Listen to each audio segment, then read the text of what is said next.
Exactly. Another conversation, remember, Republicans ran saying they were going to try again to repeal Obamacare. They took majority in the Senate. They expanded the majority in the House, so they're going to try again.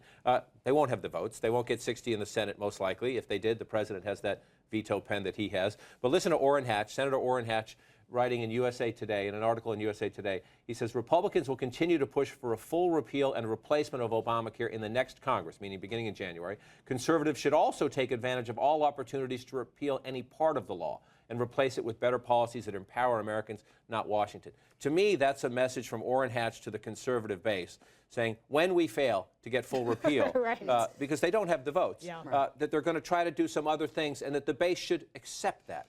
Yeah, If yeah. they try. Will the base accept that? You know, we'll see. I mean, everybody's talking about the medical device tax, very small bore things, not taking it out root and branch in the way that even Mitch McConnell campaigned on. I think in some ways, conservatives should be looking at the Supreme Court because they're the ones who are looking at a case that could really upend this law with the state exchanges and getting federal money.